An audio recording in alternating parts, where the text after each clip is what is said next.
así rapidito, no me quiero entretener mucho en lo anterior, pero esto es lo que vimos la vez pasada, así nomás para recordar, como está ligado, todo es lo mismo, el corazón de un siervo de Dios. Entonces ya vimos 3 características la vez pasada, y un siervo de Dios se supone que se preocupa por los hermanos, ¿no? Se supone, si tiene un amor genuino, va a desarrollar esa virtud, fíjate, no va a un pecado, la virtud de preocuparse por los hermanos. Un siervo de Dios es un hermano servidor y colaborador, ¿verdad? Es decir, como veíamos ahorita los miembros, se comprometen a colaborar con este cuerpo local. Porque hay hermanos que son hermanos, pero no han llegado al nivel de comprometerse para colaborar, tristemente, ¿verdad? Y un siervo de Dios edifica. Si no colabora, menos va a edificar. Edificar quiere decir que va a tener que ir a exhortar, reprender, aconsejar, animar a los hermanos con medio de la Escritura. Pero si el hermano no conoce la Escritura, pues no lo va a hacer o lo va a hacer mal. ¿Me explico? Por ejemplo, Juan Bacasegua ocupa que alguien vaya y lo exhorte en amor, con mucho tacto, y lo anime. Es alguien que está relacionado con nosotros, porque es alguien que se preocupa y es alguien que está colaborando. Es un ejemplo práctico, ¿vale? Entonces, eso es lo que vimos el domingo, hace 2 domingos creo, no recuerdo cuándo, pero bueno, eso es lo que estuvimos, y está relacionado con el pasaje.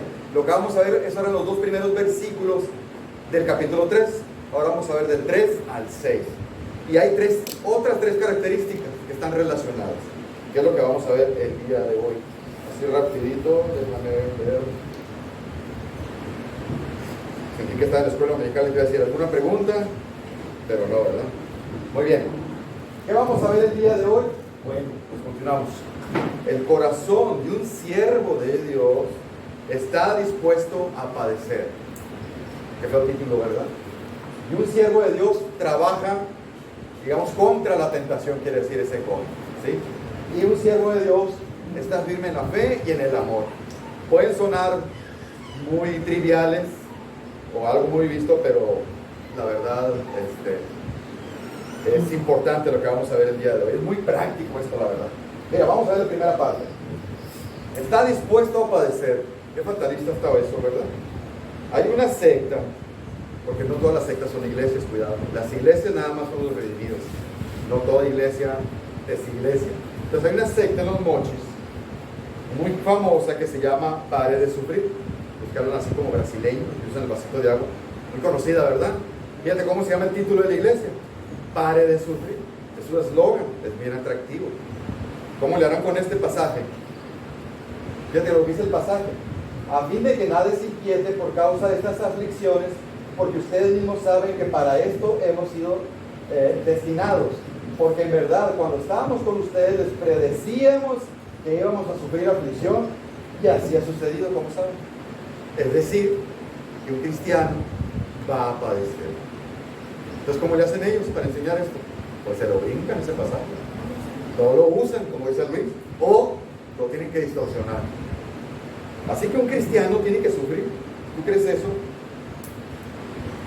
Entonces, mira, así como esa iglesia y muchas más, con esto de la modalidad del evangelio de la prosperidad y del bienestar, te hablan y te dicen cosas que te agradan. Fíjate lo que dije. Cosas que te agradan. Grábate esa frasecita, ahorita te la voy a relacionar con algo.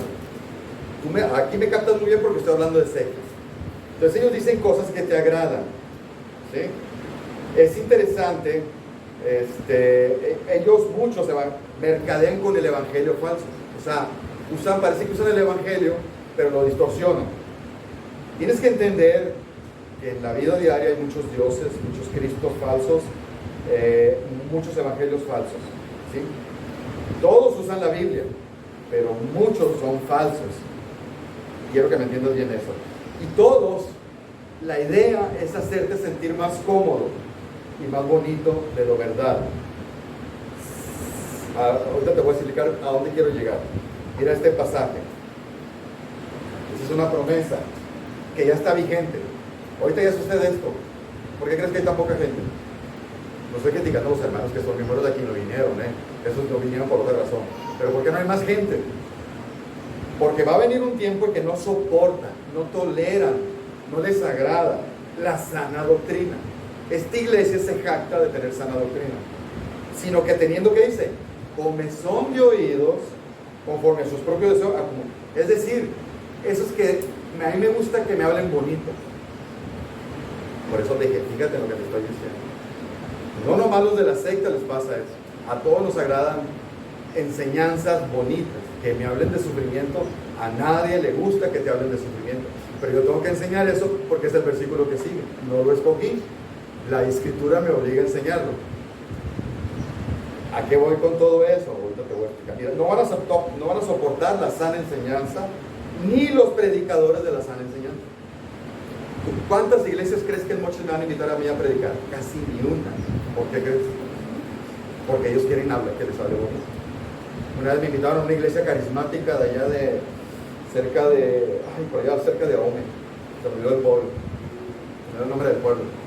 Me invitaron ahí y les hablé del arrepentimiento. No, hombre, no me volvieron a invitar. Y atrás de mí, era un aniversario de la iglesia, y atrás de mí subió un predicador, que no era predicador, pero habló durante una hora, no enseñó nada de la escritura y todo el mundo estaba fascinado con él y conmigo, casi todos se dormían.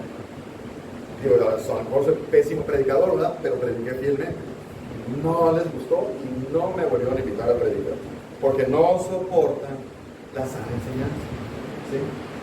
Van a buscar, casi todo mundo, buscamos iglesias o pastores que nos hagan sentir bien. Fíjate bien esa expresión otra vez, que nos hagan sentir bien.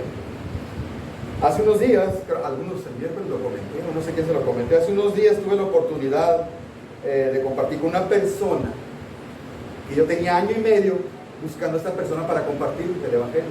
Año y medio orando, fíjate, a esta persona, y la veía 2 veces por semana, pero no se prestaba la situación. Y resulta que la semana pasada, cuando se fue mi esposa, tuve oportunidad de ir y compartir con esta persona, pero estaba a un lado de mí, junto a la reunión, un apostólico. Y pues ahí dije, ay, a ver si no hay un problema, ahí sale raspados y nos agredimos. Gracias a Dios no, pero se notó que había una diferencia. Entonces esta persona pregunta, ¿y tú qué opinas de esto? ¿Y tú qué opinas de esto? Entonces empezó a hacer muchas preguntas y a lo último terminó inclinándose que le gustaba más lo que la otra persona enseñaba. Lo que yo le había dicho se le hizo así como, oh, es más, terminó diciendo que mi Dios es misógino, ¿sí?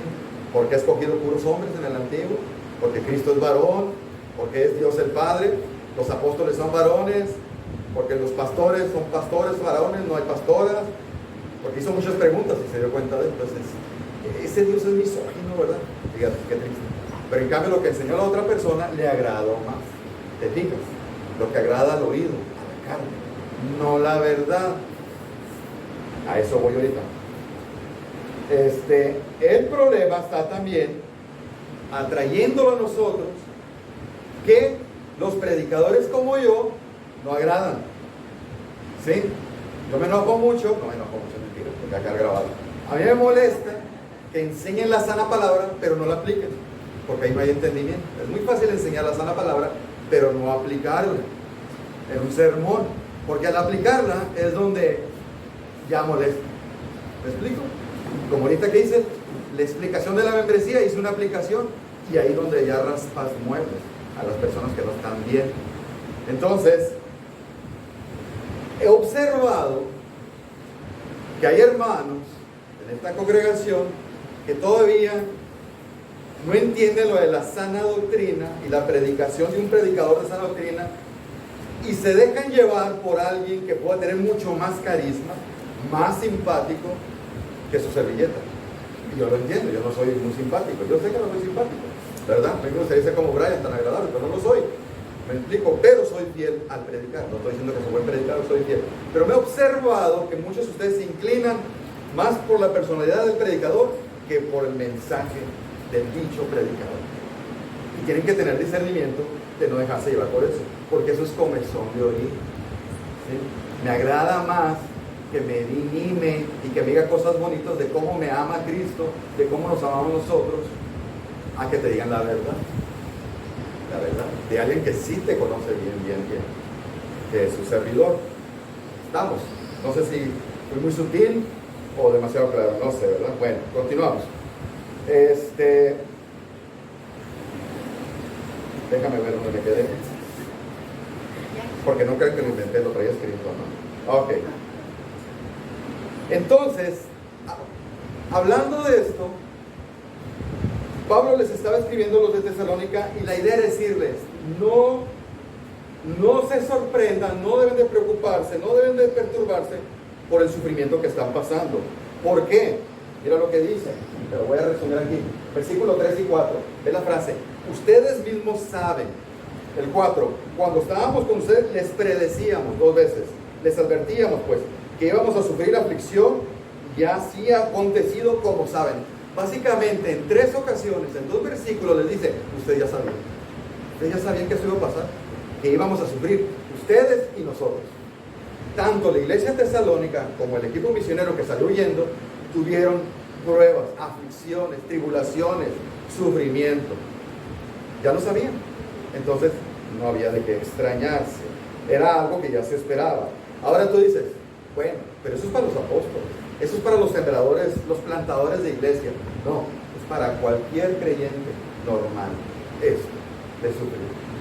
Por eso te digo, eso me agrada, ¿verdad? Incómodo. ¿Cómo te animo que te esté diciendo eso? Pero es la verdad. Dice, para eso estamos destinados. Qué tremenda expresión. ¿Sí? Es un principio teológico, vaya. Es un principio que se cumple todo esto, hasta la venida de Cristo. Para eso estamos destinados. Todo verdadero hijo de Dios está destinado a padecer tribulaciones. Unos más y otros menos. Hay que entender. Hay gente que va a sufrir mucho. Y hay gente que la verdad, dices tú, que la hay su vida. Pues qué bueno que no sufra tanto, pero hay personas que van a sufrir muchísimo. Ese es el plan de Dios. Pero todos vamos a padecer aflicciones de una u otra manera. El domingo anterior, Tony predicó sobre la suficiencia de la gracia, los que estuvieron aquí, que es el elemento básico para soportar las pruebas, las aflicciones, vaya. Y unos días, una semana antes, el pastor Boris predicó sobre ser luz y sal. Muy bien. Y la idea era cómo ser influencia en el mundo. Ah, bueno, eso está ligado con esto. La manera en cómo yo paso por las aflicciones, eso muestra si soy influencia positiva o negativa. ¿Sí? La idea de esto es, ¿estoy dispuesto a padecer o no? Porque es muy fácil estar dando latigazos y hacerme el sufrido de lo mal que me va como cristiano. No, eso no es influencia, eso no es ser luz y sal, eso es al revés. La idea es todo lo contrario. ¿Cómo vas a padecer? ¿Cuál es la actitud que debemos tener? Porque ya sabemos que para eso estamos destinados. Entonces, ¿cómo lo vamos a hacer? Esa es la idea de esto, ¿verdad? Que el mundo debe ver, debe asombrarse de cómo tomamos las pruebas nosotros. Que vean cómo caminamos en medio de ellas, qué actitud tenemos. Entonces, la enseñanza es, todo creyente tiene que entender y aceptar que va a haber sufrimiento. Pero, ¿qué actitud voy a tener? Porque puedes decir, sí, ya sé que voy a sufrir, pero tienes mala actitud. ¿Verdad? La idea es, lo acepto, pero ahora voy a tener buena actitud para eso. Yo sé que soy muy fatalista, ¿verdad? Mira lo que dice Pablo. Filipenses, famosísimo. Dice, no que hable porque tenga escasez, pues he aprendido, fíjate, a contentarme cualquiera que sea mi situación. Y luego dice, sé vivir, es aprendizaje, vivir en pobreza y sé vivir en prosperidad. En todo y por todo he aprendido el secreto de estar saciado, como de tener hambre, de tener abundancia, como de sufrir necesidad. Y luego ya viene el pasaje típico que todo el mundo se sabe, todo lo puedo en Cristo. Es decir que Pablo aprendió, tuvo que aprender, 3 veces se menciona, ¿a qué? A cómo sufrir. La actitud correcta para sufrir. Pablo aprendió. Entonces, había sobrado, excelente. Había escasez, pues nada de quejarme. ¿Cómo lo asumo? Lo tenemos que aprender. Y esa es la parte de la santificación. Todos tenemos que pasar por ese proceso. Cada vez vamos a aprender más y más. Se supone, ¿verdad? Es la aplicación del conocimiento, ¿verdad? Y él se respaldaba con qué. ¿Cómo podía tener contentamiento cualquiera que sea la situación? Porque todo lo puedo en Cristo que me fortalece. Él se apoyaba en Cristo. En Cristo, esa es la clave. No porque yo soy bien fuerte. ¿Te acuerdas? Mira Pedro. Así acompáñame porque esto está muy largo, no lo traigo. Primero en Pedro 2:13, acompáñame. Mira lo que Pedro dice.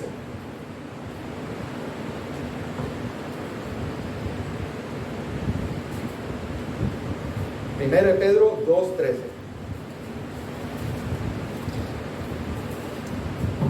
Fíjate el mandato que da Pedro.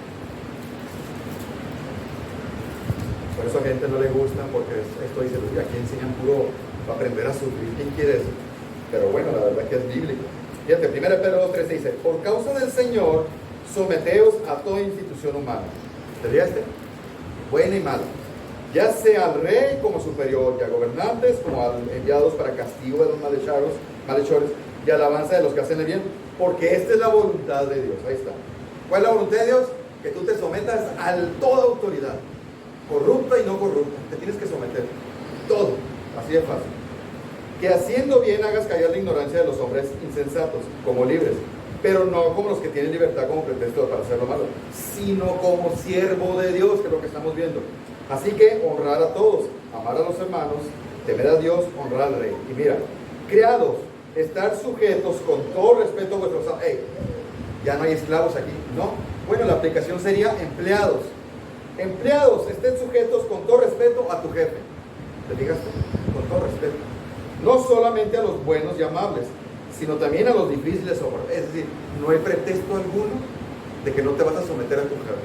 Así sea injusto, así sea un patán, así sea un ingrato, te tienes que someter a él y respetarlo y honrarlo. Ese es el sufrimiento. Ese es el sufrimiento que tenemos que soportar como cristianos. ¡Wow! ¡Qué tremendo! ¿Verdad? Y luego ve lo que dice. Porque eso merece aprobación, dice. Si alguno a causa de la conciencia delante de Dios sufre molestia, padeciendo injustamente, pues qué gloria es. Si pecando sois objetado y lo soportáis. Pero dice, mas si haciendo lo bueno, es decir, como empleado, actúas correctamente, dice, y sufres y lo soportas, esto ciertamente es aprobado delante de Dios. Entonces, Dios te hace así de cuenta, te da un like. Bien, Paulo. Bien por él. Aguante a... No voy a decir para que no salga grabado el nombre, ¿no? Aguante. Dios sabemos que no es fácil ahí, pero usted aguante. Le da un like, Dios. Dice, el 21, fíjate lo que dice. Para esto fuiste llamados. ¡Wow! ¡Qué tremendo!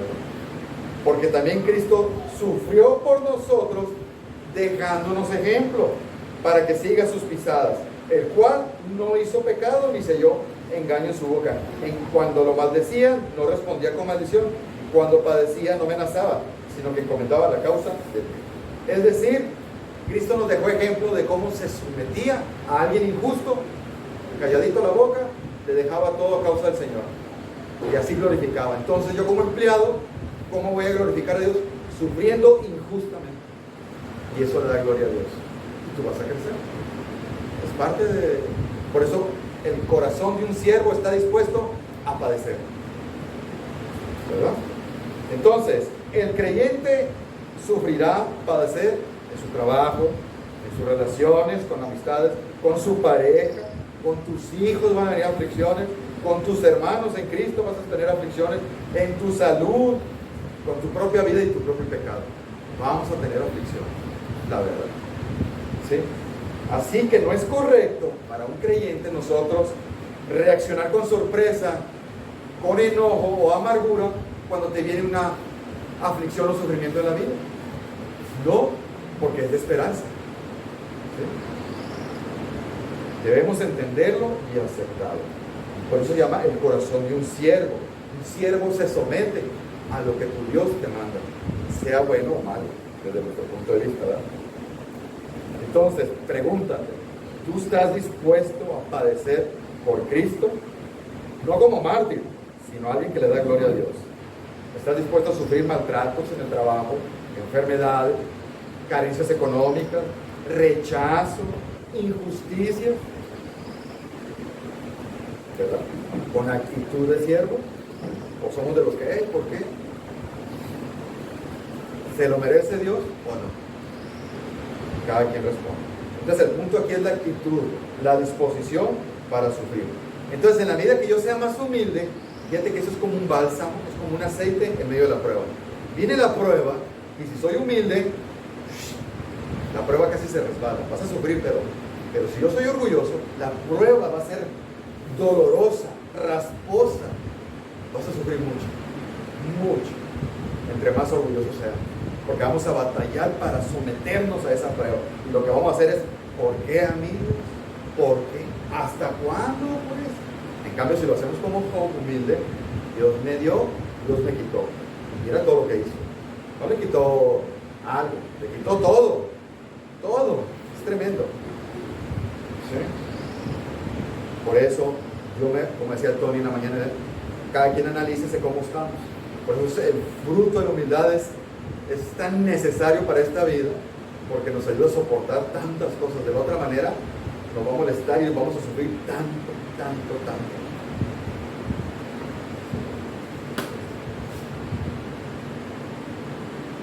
Y recuerda, mira, esto de la aflicción o tribulación no es tanto que Dios nos está castigando. Dios nos manda esos padecimientos porque son sucesos normales por vivir una vida, la vida como cristiano, ¿vale? Como cristiano va a haber sucesos normales. Muchas veces son disciplinas por los errores que has cometido y no hay sufrimiento. ¿Me explico? O sea, vamos a suponer que yo fui alcohólico antes de ser cristiano y ahora como cristiano, como tomé tanto, pues a lo mejor mi hígado sufrió las consecuencias. Voy a tener cirrosis de cristiano. Bueno, va a haber aflicción. Soy salvo, pero va a haber aflicción. O no sé, yo fui un tirano antes de ser cristiano, humillé a mi esposa y a mis hijos, y ahora de creyente, y ahora ya de viejo, pues ellos no quieren tener mucha comunión conmigo. Bueno, es consecuencia, ni modo. Son cosas que es parte de lo que cosechamos. Vale, ¿me explico? Entonces son parte de las aflicciones que Dios va a permitir en nuestra vida. No es tanto que nos castigue, son consecuencias, ni modo. Y son aflicciones también porque Él permite para ver si es cierto que lo glorificamos o no, para fortalecer nuestra fe o para vernos qué tan débiles estamos. Para muchas cosas puede servir todo eso, ¿no? Pero el punto es que si yo tengo un corazón de siervo, estoy dispuesto a padecer. Y resulta que ahorita terminando el sermón me voy yo, se me poncha el carro y le pego un patadón al carro. No, detalles tan simples así, Dios te va a poner a prueba, para ver si aún eso, como el día de que se fue la luz el jueves, fue el jueves, ¿verdad? Que pasó mucho el ventarrón y todo eso. Entonces yo pues llegué a la casa a las puras 9, que se acaba ahí la luz, y llegó hasta las 11:30, yo me la pasé clamando, Señor, que llegue la luz, bien delicado yo. Ya que llegó la luz a las 11:30, dije, no era mucho. Después me entero que muchos hermanos a las 3, 4 de la mañana les llegó, y yo me estaba quejando, ¿no? El señorito de celofán, ¿verdad? Bien delicadito, no va a ser que me derrita con el calor. Me explico, no pasa. Entonces, aún esos detalles ahí te muestra el Señor, ¿ves? ¿Estás dispuesto a padecer? Aún eso. Yo decía, bueno, sí es cierto, tiene razón. Me falta crecimiento. Muy bien, siguiente punto. Un siervo trabaja con la tentación. Este es un tema muy interesante. Dice, por eso también yo, cuando ya no pude soportar más el estar lejos, ¿sí? Envié a Timoteo para informarme de su fe. O sea, Timoteo, ve y averigua cómo están los hermanos.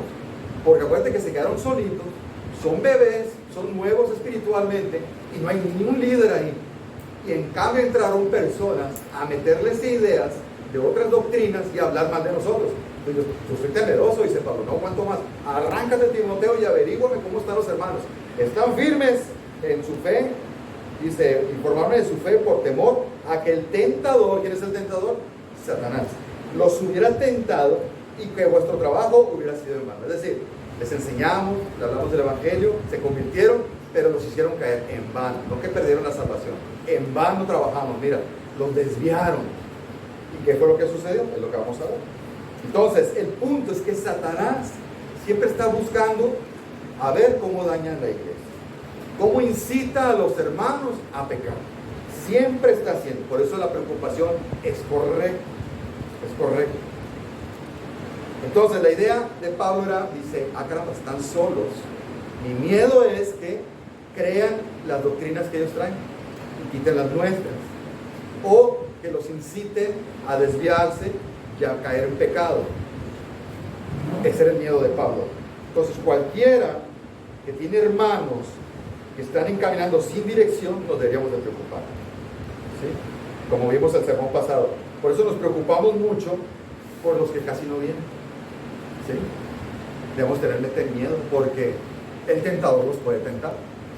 Ese es nuestro miedo. Porque los que vienen pero no escuchan, hay hermanos que vienen pero no escuchan, ¿no? Tristemente. Por los que vienen pero no se dejan pastorear. Por los que casi no leen la palabra. Por los que casi no, hay unos que vienen y termina el culto y se salen antes de que los agarres tú para saludarlo, ahora se van. Por los que se están enfriando pero no se dan cuenta. Por aquellos que no aceptan la exhortación y así, etcétera. Debemos preocuparnos. ¿Por qué?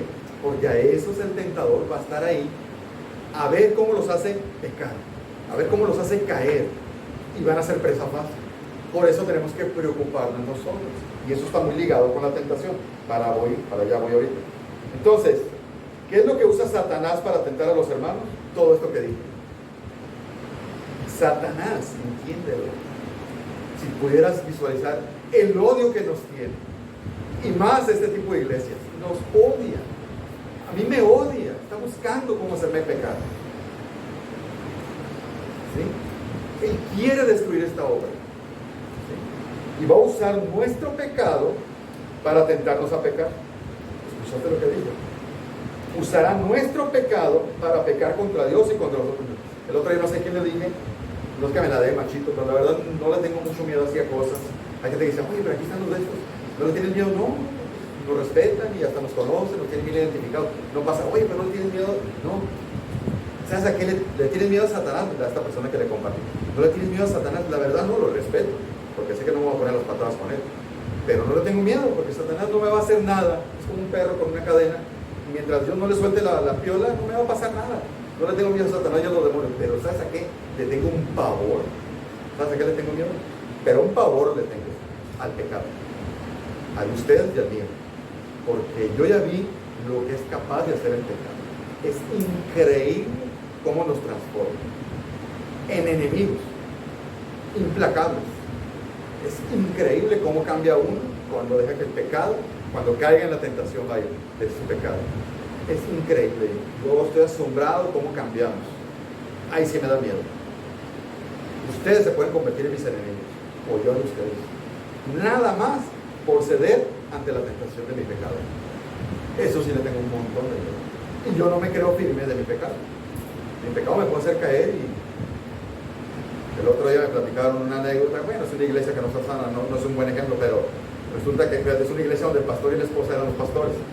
Entonces, no se lo platica, entonces este pastor se involucra con otra mujer, entonces la esposa pues le dice, sí, pues sí, y rompen, entonces se divide la iglesia. Cuando él estaba con el resto de la iglesia, se aparece en un culto a la señora y los corre a todos. Hey, este local es mío, está mi nombre, se me van todos. Fíjate, esa persona que supuestamente los estaba pastoreando, ahora los corre. Increíble. Fíjate lo que sucede. Yo le digo a esa persona, salte de ahí, le digo, vete a otra iglesia, no estés en iglesia donde hay pastoras y pastores, vete de ahí, le digo, pero bueno. Entonces mira, ¿de qué cosa me tengo que cuidar? ¿Cuál tentación me tengo que cuidar? ¿Qué va a usar Satanás para dañarnos a nosotros, la palabra de Cristo? Ese odio que hay en tu corazón. Oye, hay gente de aquí que tiene odio. Hay gente que tiene odio. Hay gente que tiene amargura. Hay gente que tiene rivalidad unos con otros. Hay gente que tiene ese afán de criticar. Esa envidia que está ahí escondida. Ese rechazo que tienes contra ese hermano o esa hermana, o contra ese líder, o contra ese pastor. Eso es lo que está usando, o va a usar Satanás para dañarnos, para dividirnos, para lastimarnos. Lo va a usar. Es en serio. El punto es que lo veas. Ahora, bueno, pero dime, ¿qué es la tentación? La tentación en sí no es pecado. ¿Sí? La tentación no es pecado. Caer en tentación, eso ya es pecado. ¿Y qué es tentación? Básicamente es como ese estímulo, ese deseo a pecar. Mientras sea tentación, no es pecado. Pero caer, ya. Entonces, mira, ¿te acuerdas el primer caso de tentación? El más famoso de todos. ¿Te acuerdas cuál es? Adán y Eva. Más bien, Eva y Satanás, ¿no? Más bien, ¿no? Es Eva la que cayó, ¿te acuerdas? Satanás tentó a una mujer. Ella era santa y sin pecado, no tenía influencia nociva del mundo, y aún así cayó e involucró a su marido. Ese es otro principio teológico. El pecado no nada más me afecta a mí, va a salpicar a mis seres queridos. a la gente que está cercana a mí va a afectar mi pecado. Por eso tenemos que tener mucho cuidado. Entonces Satanás de una manera muy astuta hizo pecar a las únicas personas que existían sin pecado y sin influencia nociva del mundo, y lo logró. ¿Qué fue lo que pasó? Cedieron ante la tentación, así. ¿Pero por qué cayeron? Porque creyeron más en las palabras de Satanás que en las de Dios. Por eso te decía en el punto número 1, cuidado con lo que escuchas y te gusta escuchar, no la verdad. ¿Me explico? No porque alguien sea bíblico y te hable cosas bonitas que a lo mejor no son tan ciertas, las asumas. O alguien que te cae gordo y te dice la verdad, no las quieras aceptar, acéptalas. ¿Entiendes? Porque ellos creyeron más la palabra de Satanás que las de Dios.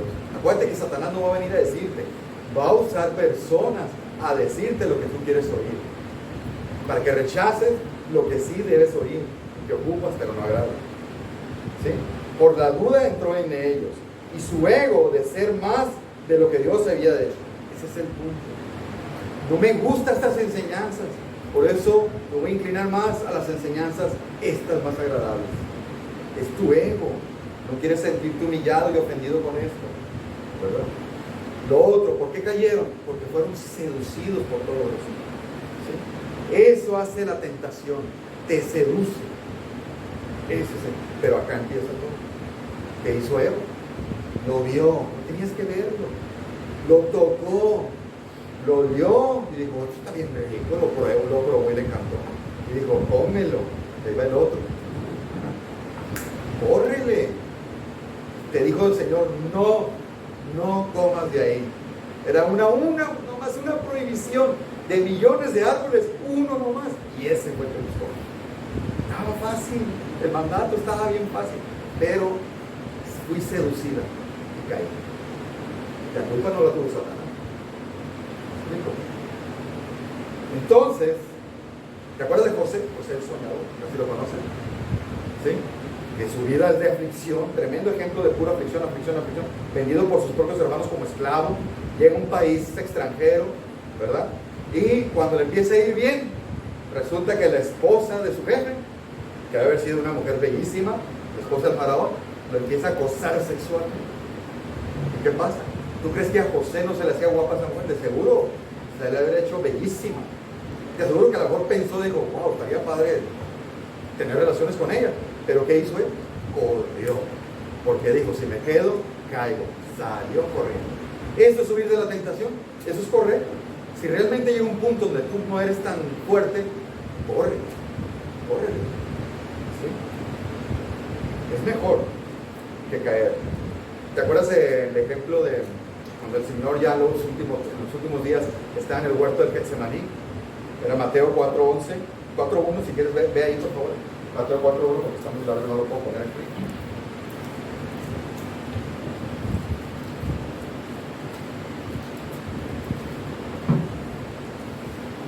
No tome tiempo, empezamos a las 11, ¿o qué hora empezamos? No puse ahora el tiempo. ¿No sabes? No me acuerdo. Bueno, Mateo 4:1, mira, dice: entonces Jesús fue llevado por el Espíritu Santo al desierto. ¿Para qué? Para ser tentado, tenía. Si al propio Hijo de Dios, al propio Jesucristo, fue puesto a prueba para ser tentado, ¿qué crees que va a pasar con nosotros? ¿Nos dejará Dios que seamos tentados? Claro que sí. Dice, después de haber ayunado 40 días y 40, un día que yo no como, me cambia el carácter. Ando de mal, me duele la cabeza. Tengo la cara así de mártir. A todo el mundo le digo, ay, no he comido en todo el un día nomás. Fíjate, él estuvo 40. Y dice, es que es Dios, por eso aguantó. No. Está hablando de su naturaleza humana. Es igual que nosotros. Dice, entonces tuvo hambre. Pues claro que sí. Dice, y acercándose el tentador, ¿cuándo se acercó el tentador? En el peor momento. No lo atacó el primer día, pues estaba fácil. ¿Qué tanta hambre podía tener? Nos esperó el último día cuando el hambre, imagínate cómo haber sido el hambre que sentía el Señor. Tremenda. Y ahí fue donde atacó. Ahí lo buscó. A nosotros, ¿cuándo crees que nos va a buscar? En el peor momento. Ahorita vamos para allá, mira ahí.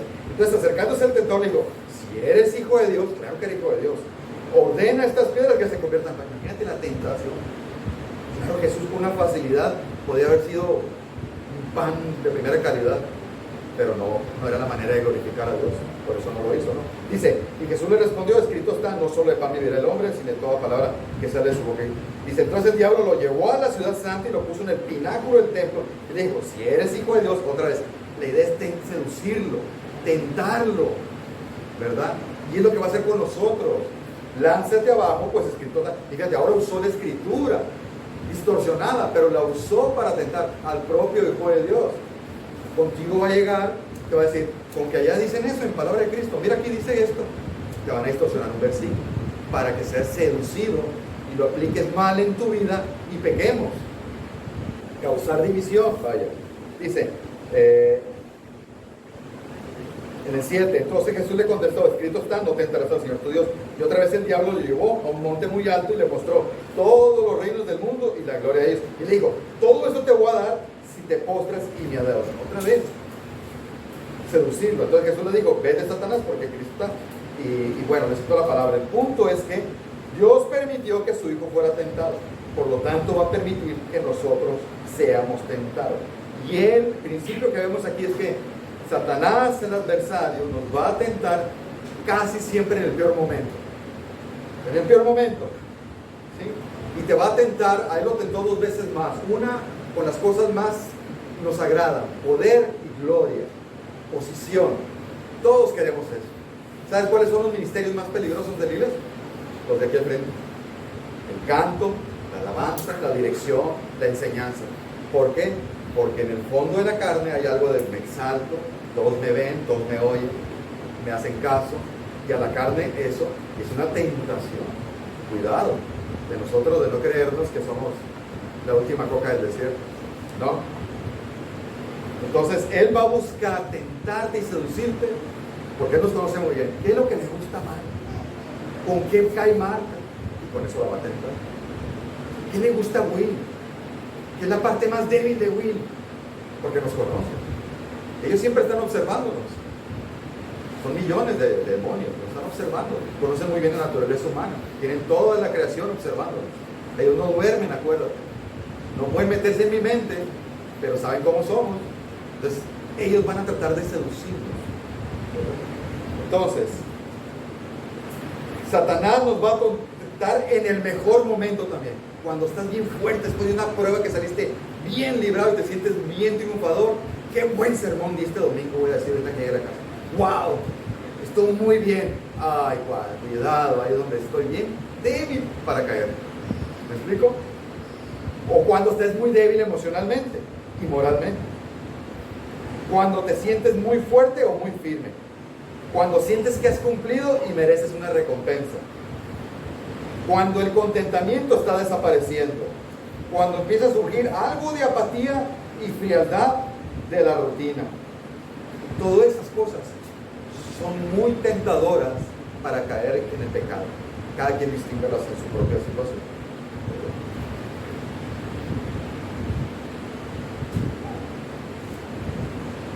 Entonces,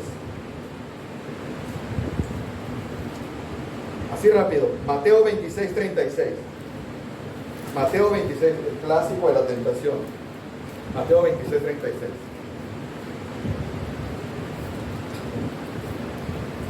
Mateo 26:36.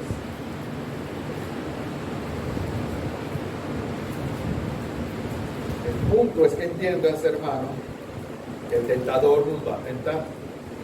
Ahora, ¿cómo vamos a reaccionar? Mateo 26:36 dice que entonces Jesús llegó con ellos a un lugar llamado Getsemaní y le dijo a sus discípulos, siéntense aquí mientras voy allá y oro. Y tomando con él a Pedro y a sus 2 hijos, era el grupo más cercano de Jesús, ¿no? Juan y los hijos de Zebedeo eran más cercanos, los más íntimos. Comenzó a entristecerse y a angustiar. Entonces delante de ellos abrió su corazón y les dijo, ¿sabes qué? Estoy que me lleva. Estoy sumamente afligido, les dijo Jesús. Fíjate qué hermoso haber visto este momento con el Señor Cristo abriendo su corazón. Entonces les dijo, mi alma está muy afligida, hasta el punto de muerte. Es decir, estoy tan triste, estoy tan agüitado, o sea, que casi me siento morir, le decía. Y no era que se estaba acobardando, pero él sabía la prueba que venía. Una prueba durísima. Entonces, ¿qué dice? Quédense aquí y velen junto a mí. O sea, era para que ellos hubieran entendido la situación del Señor. Quédense aquí, velen y junto a mí. Y se adelantó un poco y cayó sobre el rostro orando, diciendo: Padre mío, si es posible que pase de mí esta copa, pero que no sea como yo quiero, sino como tú quieres. Es decir, una de las claves para la tentación es no aferrarte a tu voluntad, sino dejar que sea la voluntad de Dios. En el momento en que yo batallo con eso, soy seducido para que se haga mi voluntad. Dice, entonces vino Jesús de los discípulos, los halló durmiendo y le dijo: Pedro, los regaño, o sea, les acabo de abrir mi corazón, les dije que oraran por mí y están dormidos. Entonces le dice: con que no pudieron velar ni una hora junto a mí. Y da la clave: velen y oren para que no entren en tentación. Ahí está la clave. Puedes estar en tentación, pero entrar en tentación es caer en la tentación. ¿Cómo lo voy a evitar? Velando y orando. Velando. ¿Te conoces? ¿Cuáles son las partes débiles? ¿Qué es lo que te atrae? ¿Qué es lo que te seduce? Eso es velar. Entonces ahora voy a orar por eso. Señor, yo sé que a mí me fascina el dinero. Soy codicioso. Ayúdame a luchar contra este cochino pecado, porque me tienta. Cada vez que hay cercanía con el dinero, a mí me brillan los ojitos, no sé. O sabes que cada vez que hay un chisme, a mí los oídos se me hacen como bocinas, como microondas, quiero captar todo. Señor, pero si no velo, si no distingo en qué me seduce, voy a caer. ¿Me explico? Entonces, orar y velar y buscar la voluntad de Dios, eso es clave para no caer en la tentación. Mira, y Satanás va a usar cosas tan pequeñas en tu vida para hacerte caer, para tentarte. Cosas bien pequeñas. El simple hecho de levantarse temprano el domingo para venir al culto. ¿La tentación cuál es? Retrasar el despertador o no poner el despertador. Esa va a ser la tentación. El simple hecho de comer lo necesario y cuidar nuestro cuerpo. ¿Cuál es la tentación? Darle al cuerpo lo que pida. No, tienes una responsabilidad como el templo del Espíritu Santo. Tenemos libertad a comer todo, pero que glorifique a Dios. Pero es una cosa tan sencilla. Son con esos pequeños detalles que va a ir tentando Satanás para hacerte caer en cosas que parece que no son pecaminosas. El simple hecho de ponerle hora y fecha a mi lectura, de no ponerle, pues, es una tentación no planificarlo. El simple hecho de posponer la visita a un hermano que está necesitado y tú ir a verlo para ayudarlo, no le pones. Es una tentación. Ay, después tuve la semana muy ocupada. Esa tentación, esas pequeñas cosas son las que podemos descuidar. Y tú dices, no tienen importancia. Sí tienen importancia, porque mira lo que dice este pasaje. El que es fiel en lo poco, en esos pequeños, si eres fiel en esos detalles, también en lo más importante eres fiel. Pero si no eres fiel en los detalles, es mentira que en lo otro eres fiel. Si descuidamos esos detallitos, ¿cómo estaremos en la santidad realmente? Mejor ni averiguamos. ¿Me explico? Si esos pequeños detalles te tientan y te dejas llevar, ¿qué será en lo tremendo? Este versículo lo está diciendo. Si no cuidas esos detalles, es mentira en lo grandote. Ahora, ¿cómo es que somos seducidos? ¿Por qué la tentación entra en nosotros? Mira, que nadie diga que cuando es tentado por Dios, porque Dios no puede ser tentado por el mal y él mismo no tienta a nadie, sino que cada uno es tentado cuando es llevado y seducido por su propia pasión. Ahí está. Después, cuando la pasión ha concebido, da luz al pecador. Ese es el problema. ¿Sí? La tentación es personal. Lo que tienta a mi hermana Marta no me tienta a mí. Lo que tienta a María, a mí no me tienta. Lo que me tienta a mí no lo tienta a lo mejor a Paul. Cada quien tiene diferentes tentaciones y en diferentes niveles. Por eso debemos de velar para saber qué es. Pero cada quien es tentado dentro, porque cada quien tiene unos deseos, concupiscencias o malos deseos aquí adentro. Esos son los que van a permitir que la seducción entre o no. ¿Sí? ¿Sí muy claro en eso o no?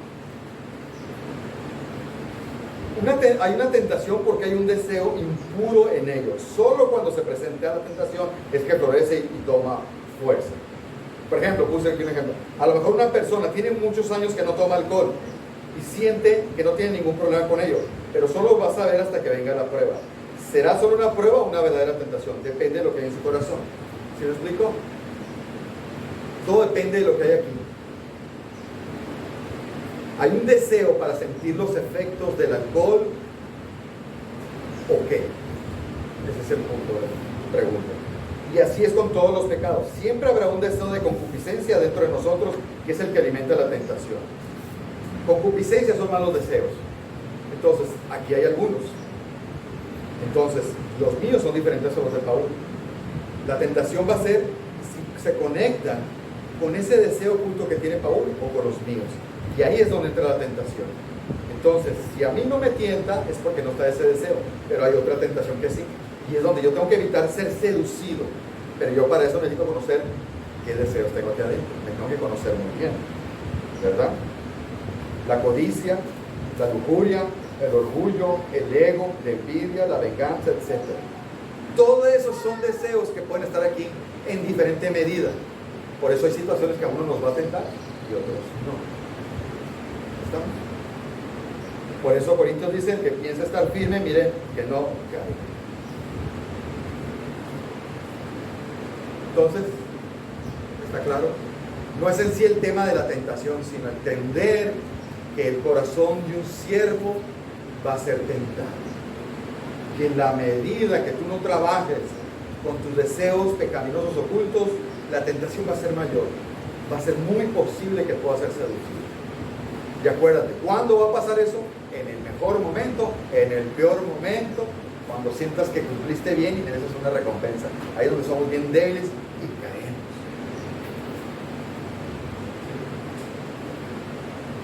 La tentación siempre va a existir, pero hay que hacerle como José.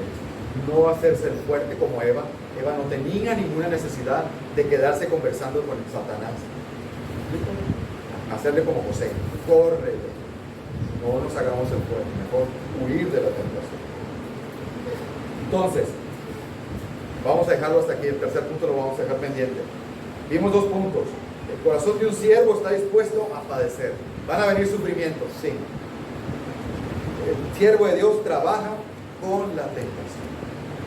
Cada quien debe conocer su corazón. ¿Qué es lo que me tienta a mí? Pero cada quien debe saber qué concupiscencia tenemos aquí, porque es lo que se va a conectar con alguna tentación y donde vamos a ser seducidos. Cada quien sabe. Es como un árbol lleno de frutos y donde están todas las posibles tentaciones. Lo tienes que identificar para que tú trabajes sobre ellos y no te sorprenda. Sino cuando veas la tentación, córrele para allá. No le hagas como Eva, que se pone a ver, y es cierto. No creas que te sorprende el pecado de repente. El pecado no te sorprende. Tú empiezas a trabajar, lo ves, lo tocas, lo hueles. Como le hace el vendedor de autos. Ve una agencia de autos. Te va a hacer el amigo, pásele. Te da la vuelta por el auto, vas a ver todos los ángulos, te abre la puerta, súbase. Y cierra la puerta. El olor a nuevo es embriagante. Es en serio, es embriagante. Existe aromatizante de carro nuevo, porque es embriagante. Y luego le prende el motor y ¡wow! No como el mío que le suena todo. Hoy está prendido el motor, si mira, rújalo. Hombre, el amigo sale y se endroga, firma. Porque fuiste seducido. Entre más usas todos los sentidos, vamos a caer. El punto es, vámonos, córrele, papá. No nos hagamos los fuertes. Amén. Ok, vamos ahora para terminar este tiempo.